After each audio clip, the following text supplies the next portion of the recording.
সহকর্মী ইয়াসিনুল হাকিম যুক্ত হয়েছেন বান্দরবন থেকে।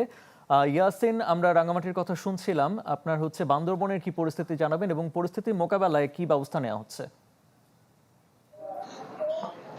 আরেফিন, আমি এখন দাঁড়িয়ে আছি বান্দরবান বালিকা উচ্চ বিদ্যালয়ে যে শেল্টার হোমটি করা হয়েছে। এখানে আমরা দেখেছি আসলে মানুষকে বিভিন্নভাবে যে বন্যায় প্লাবিত হয়েছে বিভিন্ন এলাকাগুলোতে, বিশেষ করে গত 4 দিনের যে টানা বর্ষণ, এটির মাত্রা দিন দিন বাড়ছে। আমরা একটু আগে আবহাওয়া অফিসের সাথে কথা বলেছি, তারা আমাদেরকে জানিয়েছে গত 24 ঘন্টায় 309 মিলিমিটার বৃষ্টিপাত তারা রেকর্ড করেছে, যা এই বছরের জন্য আসলে সর্বোচ্চ বৃষ্টিপাত বলে তারা বলছে। এবং এই বৃষ্টিপাতের কারণে গত 4 দিনের যে বর্ষণ এবং পাহাড়ি ঢলের কারণে বান্দরবানের নিম্ন অঞ্চলগুলো প্লাবিত হয়েছে। বিশেষ করে বান্দরবানে আর্মি পাড়া, ইসলামপুর, শেরবাংলা নগর থেকে শুরু করে বিভিন্ন পাড়াগুলো আসলে প্লাবিত হয়েছে। পাশাপাশি মধ্যম পাড়া যে বরিশাল পাড়া রয়েছে সেই এলাকাতেও পানি নির্মাঞ্চল চলে যাওয়ার কারণে এখন সেই মানুষগুলো এই আশ্রয় কেন্দ্রে আশ্রয় নিচ্ছে।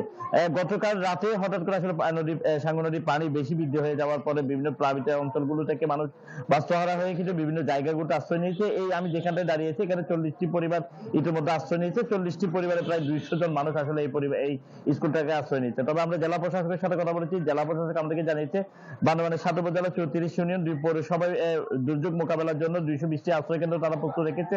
ইতিমধ্যে যে সমস্ত নির্মাণে প্লাবিত হয়েছে এর পাশাপাশি বিভিন্ন আশ্রয় কেন্দ্রে মানুষ উঠেছে, পাশাপাশি বিভিন্ন জন তাদের আত্মীয় স্বজনের বাসায় আশ্রয় নিচ্ছে। আমরা কথা বলেছি যে সমস্ত মানুষ আসলে আশ্রয় নিচ্ছে তারা আসলে কোনো সংকটে রয়েছে কিনা। তারা যে বিষয়টি জানিয়েছে যে বৃষ্টি এবং টানা বর্ষণের কারণে বিভিন্ন জায়গায় যে দূষিত পানি হয়ে যাওয়ার কারণে তারা বিশুদ্ধ পানির একটা সংকটে পড়েছে এবং জেলা প্রশাসনের পক্ষ থেকে তাদেরকে পর্যাপ্ত বিশুদ্ধ পানি সরবরাহের কথাও বলা হচ্ছে। অন্যদিকে নদীর পানি গোলা হয়ে যাওয়ার কারণে বান্দরবানে যে পৌর পানি সরবরাহের পানির লাইন রয়েছে সেই পাইপ লাইনে আসলে পানি সরবরাহ বন্ধ থাকার কারণে স্থানীয় মানুষও পড়েছে মানুষের বিপাকে।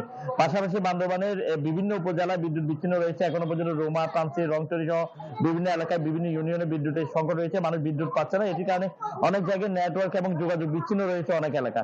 পাশাপাশি বান্দরবানের রোমার বগালেক, কেওকারা এবং চুনচুকপাড়া সড়কে প্রায় 1 কিলোমিটার দূরে পাহাড় ধসের কারণে রোমার সাথে বগালেকের সংযোগ যোগাযোগ বন্ধ রয়েছে। রংচুরি, তামসি বিভিন্ন জায়গায় পাহাড় ধসের কারণে কিন্তু সড়ক অনেকটা আসলে বিপাকে পড়েছে।